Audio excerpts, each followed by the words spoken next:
नमस्कार, मैं सुनीता कथा मंथन में आप सबका स्वागत करती हूँ। कथा मंथन में आज सुनिए फहीम आजमी द्वारा रचित कहानी आठ का पुल। पहले तो सारा इलाका एक ही था और उसका नाम भी एक ही था। इलाका बहुत उपजाऊ था, बहुत से बाग, खेत, जंगली पौधे, फूल और झाड़ियाँ सारे क्षेत्र में फैली हुई थी। इस इलाके के वासियों को अपने जीवन की आवश्यकताएं जुटाने के लिए किसी और इलाके पर आश्रित नहीं होना पड़ता था। खेतों से अनाज, पैसों से मकान बनाने और जलाने के लिए लकड़ियां, भट्टों में पकी हुई ईंटें, पास के बागों से फूल और साग सब्जी, पास के तालाब से मछलियां, अर्थात आवश्यकता के सभी पदार्थ उपलब्ध थे। धीरे धीरे पास के एक व्यापारिक नगर से व्यापारिक सभ्यता और विकास की लहरें इस इलाके की ओर बढ़ने लगी और एक दिन इस इलाके में बहुत बड़ा नाला खोदा गया जिसने इस क्षेत्र को दो भागों में बांट दिया। किसी ने कहा यह गड्ढा बिजली के तारों को खंबे के ऊपर से ले जाने के स्थान पर धरती के नीचे दबाने के लिए खोदा गया है। कोई कहता कि इस इलाके में टेलीफोन आने वाला है और यह टेलीफोन की लाइनें बिछाने के लिए खोदा गया है। अथवा जितने मुंह उतनी बातें, बस सवेरे ही ट्रैक्टर और कुटियर अब और उसके साथ कुछ मजदूर आ जाते, फावड़े और गेती के साथ। ये लोग इस गड्ढे को गहरा करना शुरू कर देते और शाम को चले जाते। यदि इनसे कोई पूछता था तो बस यही कहते थे कि ठेकेदार से पूछ लो, हमें कुछ ना मालूम है, यह गड्ढा क्यों खोदा जा रहा है। दिन प्रतिदिन गड्ढा गहरा होता गया और एक दिन उसने इलाके के बीच में एक सूखे नाले का रूप धारण कर लिया। अब इसको पार करना लगभग असंभव सा हो गया और इस प्रकार नाले के इस पार के लोगों तथा उस पार के लोगों का संबंध विच्छेद हो गया।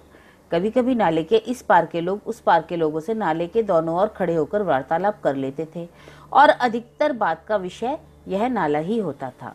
उन्हें उन कोयलों, फख्ताओं और मैनाओं से बहुत स्पर्धा होती थी जो बिना किसी बंधन के नाले के इस पार के पेड़ों से उड़कर उस पार के पेड़ों पर बैठ जाते थे और इस पार के खेत से उड़कर उस पार के खेत में दाने चुगने लगते।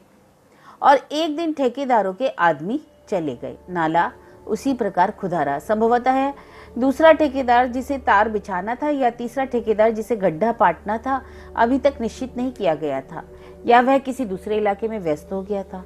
यह सूखा नाला यूं ही पड़ा रहा, यहाँ तक कि वर्षा आई और यह पानी से भर गया। धीरे धीरे उसके दोनों ओर के किनारे टूटने लगे और उसने एक दिन नदी का रूप धारण कर लिया जो आगे चलकर एक बड़े नाले में मिल जाती थी और फिर उस दरिया में मिल जाती थी जो इलाके के पास ही बहता था।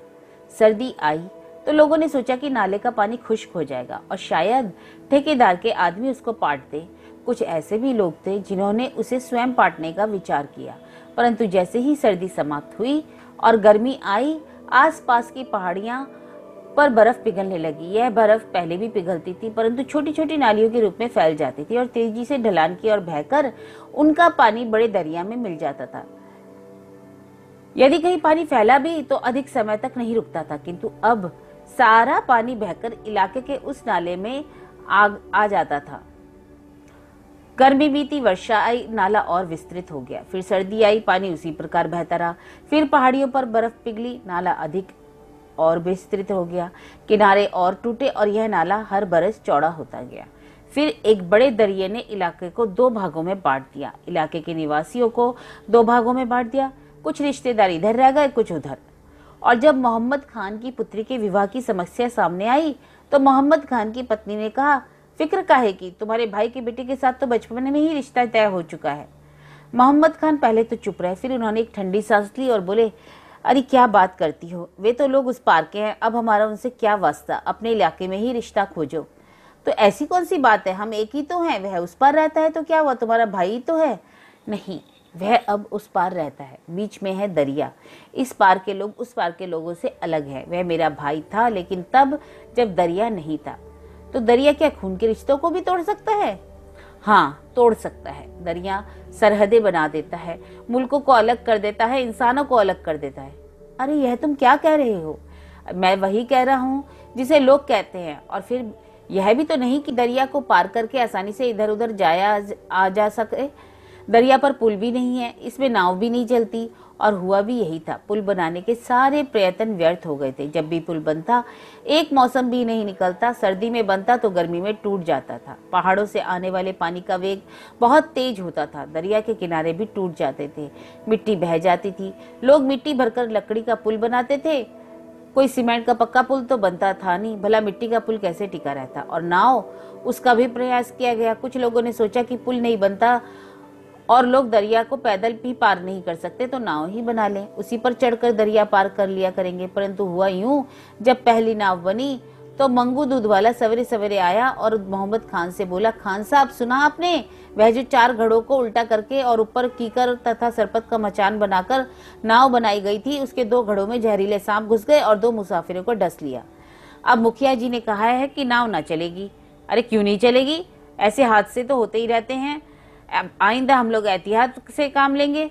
अरे क्या एहतियात, घड़ा तो उल्टा होता है, पानी के अंदर से सांप निकल कर बैठ जाए तो वह दिखाई भी नहीं देता। इतना वक्त किसके पास है कि वह मचान को पीटता रहे और सांप को भगाता रहे।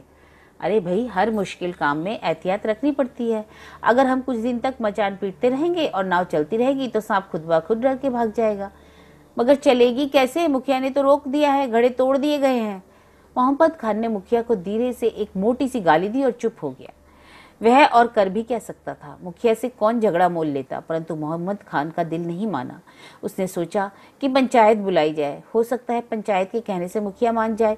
तब मोहम्मद खान ने लोगों के घर जा जाकर उन्हें समझाना आरंभ कर दिया। देखो ना, आखिर इसमें हर्ज क्या है, दुनिया का निजाम तो मोहब्बत पर चलता है, नफरत से तो कोई मसला हल नहीं होता। फिर तुम तो जानते हो कि तुम्हारे भी रिश्तेदार और दोस्त उस पार रह गए हैं। अगर हमारे बीच यह दरिया रुकावट है तो क्या हुआ, नाव चलाने से हम अपना मेलजोल तो कायम रख सकते हैं। और ये घुस गया होगा सांप, सांप तो घरों में भी घुस जाते हैं, इसका मतलब थोड़ी ना है कि कोई घर छोड़ देता है। कुछ लोगों ने तो मोहम्मद खान की बात मानी, कुछ चुप रहे और कुछ ने उसका कड़ा विरोध किया। तुम क्या रिश्तेदारों की बात करते हो, उस पार के लोगों से कैसा रिश्ता, इतने दिनों में सब कुछ तो बदल गया है, देखते नहीं है उनकी सलवारों के घेरे कितने बढ़ गए हैं, चादरों में कितना फर्क आ गया है, खाने में खटाई भी बहुत ज्यादा होती है, रोटी भी कितनी पतली होती है और मकान की ईंटें कितनी बड़ी होती हैं। और वे लोग तोता नहीं पालते, उनकी मिट्टी बिल्कुल नमकीन है। और इधर हमें देखो, हम मिट्टी के कितने सुंदर बर्तन बनाते हैं, हमारी धरती भी कितनी उपजाऊ है। नहीं जी, अब हमारा उनसे क्या रिश्ता, तुम अपनी सरहदों के लोगों से रिश्ता जोड़ो, अब तो उनकी जुबान भी तुम्हारी समझ में ना आएगी। पंचायत हुई, लोग बोलते रहे, धीरे धीरे जोश से बूढ़े और जवान सब बोले, लेकिन मुखिया ने बस एक बात कह दी, तुम नाव बनाने की बात कहते हो, तुम तो बस यही समझते हो कि नाव में बैठकर लोग इस पार से उस पार जाएंगे। देखो, अपनी धरती की तरफ देखो, अपने लहराते खेत देखो, हम कितने खुश हैं। क्या हमारे खेतों का अनाज और हमारे पेड़ों के फल नाव से उस पार न जाने लगेंगे? फिर तुम क्या करोगे, किसको रोकोगे? नहीं जी, हम अपने इलाके में खुश हैं, अपनी रोटी उनको दे देंगे तो खुद क्या खाएंगे, पेट से बढ़कर भी कुछ और होता है क्या? और मुखिया पंचायत में अकेला तो आया नहीं था, हाथों में लाठियां बल्लम लिए हट्टे कट्टे जवान साथ थे। मुखिया तो अपनी जगह पर बैठ गया, परंतु ये जवान भीड़ के चारों ओर खड़े हो गए, अपनी लाठियों और बल्लमों को यूं उठाए रखा कि सबको दिखाई दे। मुखिया बोल चुका तो लोगों में कानाफूसी होने लगी, फिर लोग ऊंचे स्वर में बोलने लगे, फिर विवाद और प्रतिवाद आरंभ हो गया। हाथापाई की नौबत आ गई और पंचायत समाप्त हो गई। आज मोहम्मद खान के भाई के बेटे का विवाह था। दरिया के पार शहनाई की आवाज सुनाई दे रही थी और वह आवाज बहुत सुरीली लग रही थी। मोहम्मद खान दरिया के किनारे बैठ आवाज को सुन रहा था और सोच रहा था, काश काश यह बारात उनके घर आई होती, परंतु कैसे संभव था? बीच में दरिया था और बारात को तो उसी ओर जाना था, दरिया को कैसे पार किया जा सकता था? और मोहम्मद खान सोचने लगा, यहूदियों ने यही कहा था, खुदा इजराइल का खुदा है। फिर इजराइल 12 कबीलों में बंट गए, फिर उनके बीच सरहदें खिंच गई, फिर उनकी जबानें बदल गई, फिर वे एक दूसरे के दुश्मन हो गए, मगर खुदा तो एक ही रहा, खुदा तो सबका खुदा था। और फिर अरब से आवाज आई, हमारा भी खुदा वही है, पूरब का खुदा वही है, पश्चिम का खुदा वही है, और आज सब कहते हैं हम सबका खुदा वही है। फिर दरिया ने क्या बदला, खुदा तो बदला नहीं। शहनाई की आवाज फिर गूंजी और मोहम्मद खान ने सोचा, दरिया उस आवाज को तो रोक नहीं सका और रोक भी नहीं सकता, यह तो दरिया के पानी से टकराकर और भी अच्छी लगती है। और फिर देखते ही देखते कुछ और लोग मोहम्मद खान के पास आ बैठे और सोचने लगे, क्या अच्छी आवाज आ रही है दरिया के उस पार से। हमारी सरहदें अलग है और बीच में दरिया है। हमारी सरहदें अलग है और बीच में दरिया है, मगर ये गाने बजाने की आवाज कितनी मधुर है। शादी हो गई और शहनाई की आवाज भी बंद हो गई, परंतु अब तो लोगों को चस्का पड़ गया। दरिया के किनारे पर प्रतिदिन साइकिल को मेला लगने लगा। उस पार के गीत और सितार की मधुर आवाज सुनते रहते और फिर उस पार के लोग भी अपनी तरफ के किनारे पर बैठने लगे इस पार के गीत सुनने के लिए। दरिया के पानी से छनकर आने वाली मधुर आवाज कितनी दर्द भरी थी, कितनी सुरीली। और फिर इन आवाजों के साथ बहुत कुछ आया। दरिया के किनारों पर पिकनिक होने लगी, पकवान पकने लगे, वर्षा से बचने के लिए छप्पर भी बन गए, बैठने के लिए चबूतरे और भोजन की सुगंध और गाने की महक और शरीर की झलक। अब दोनों तरफ के इलाकों में नफरत का एहसास समाप्त हो गया था। और एक दिन इस इलाके का मुखिया फिर आया और कहने लगा, तुम्हारे यहाँ गाने वालों और शायरी की कमी है क्या कि तुम उस पार के गानों की आवाज के इतने शौक से सुनते हो और अपने इलाके के गाने गाओ, अपने इलाके वालों की आवाज सुनो, बस्ती में जाकर बैठो, वे तो उस पार के लोग हैं। परंतु मोहम्मद खान बोला, मुखिया जी, अब यह तुम्हारी बस की बात नहीं कि इनको रोको। इन्हें अब नाव की जरूरत नहीं, ये तो आसानी से उस पार चले जाते हैं 8 के पुल पर से। और इस बार किसी ने मोहम्मद खान की बात को नहीं काटा। मुखिया अपनी आंखों पर दाएं हाथ की हथेली से साया करके और उचक उचक कर दरिया पर बना हुआ पुल 8 का पुल तराशने लगा। तो यह कहानी थी फ़हीम आज़मी की 8 का पुल।